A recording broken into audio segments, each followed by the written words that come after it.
जो अस्सलाम वालेकुम। आज का हमारा टॉपिक है forces are due to interaction. कल हमने पढ़ा व्हाट इज़ फोर्स। उसमें हमने पढ़ा फोर्स यूजुअली पुल और पुश जो है उसको फोर्स कहते हैं। किसी भी एक्टिविटी के करने में हमें फोर्स दरकार होता है। तो आज का टॉपिक है forces are due to interaction. अगर दो ऑब्जेक्ट्स में इंटरेक्शन होती है, इंटरेक्शन बिटवीन टू ऑब्जेक्ट्स,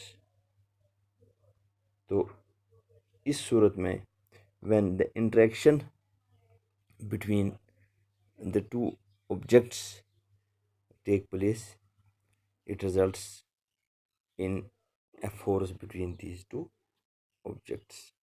यानी एक ऑब्जेक्ट का दूसरे ऑब्जेक्ट पर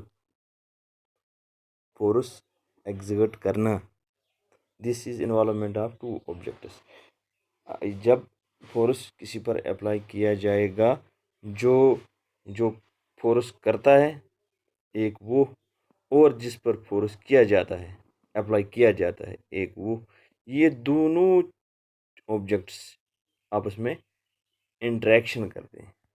सो it is due to the interaction between two objects that results in force, that application of force takes place, we can say।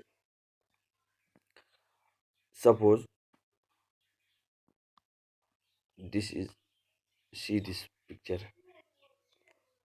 a man is standing behind the car।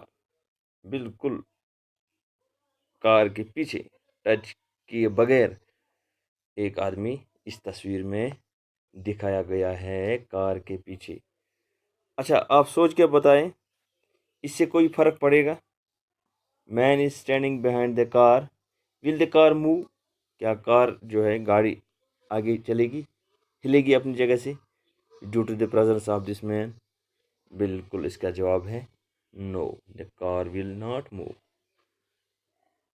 Due to the presence of man, क्योंकि इसकी कोई interaction नहीं है car के साथ, इसने कोई touch ही नहीं किया, कोई इंटरेक्शन नहीं की। So we can say that the car will not move. लेकिन दूसरी तस्वीर में, see this picture, picture 9.2 in your textbook। This picture shows that man is pushing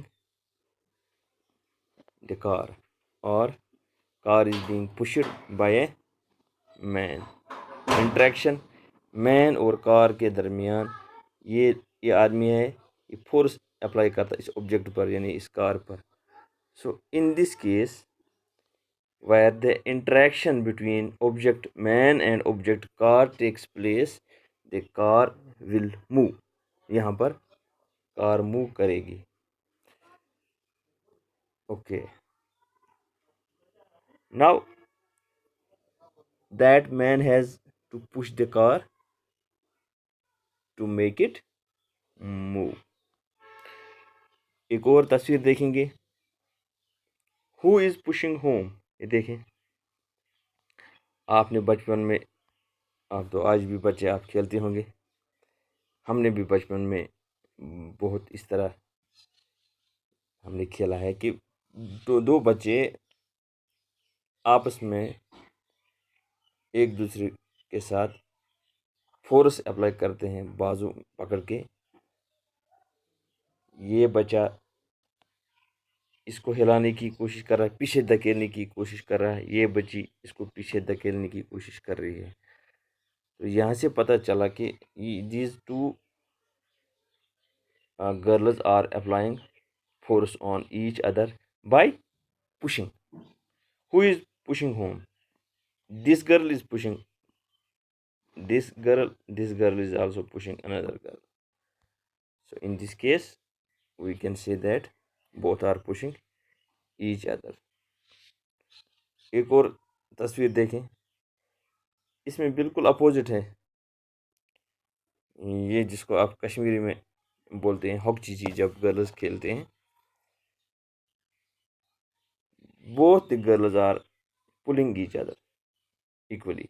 देखें बैलेंस इसीलिए बरकरार है, एक गर्ल का फोर्स दूसरी गर्ल के फोर्स के लगभग बराबर है। In this case the interaction of force is taking place, they are moving, ये इस तरह गोल गोल गोल गोल सर्कल घूम रहे हैं, एक दूसरे पे फोर्स अप्लाई करके बैलेंस इस फोर्स से बनाया जा रहा है। ये गेम आप खेलते होंगे।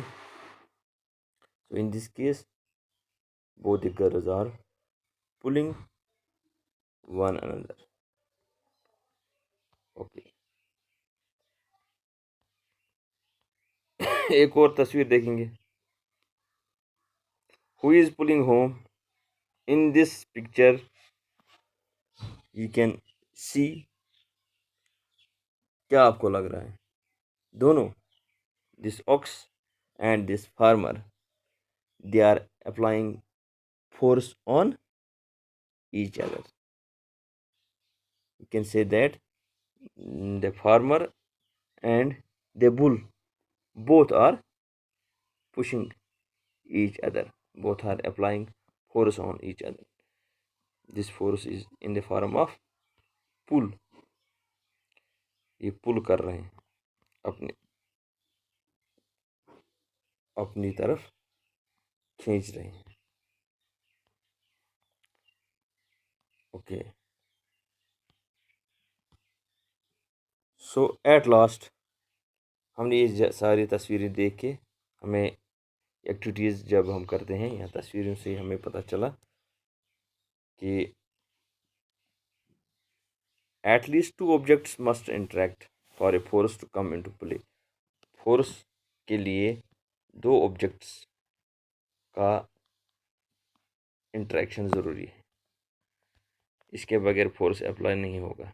एक जो फोर्स करता है, अप्लाई करता है, वो एक ऑब्जेक्ट और किस पे करता है, that is second object. thus the interaction of one object with another object results in a force between the two। Force का मतलब ही ये है कि दो ऑब्जेक्ट्स में इंटरेक्शन होता है, that results in force between the two objects.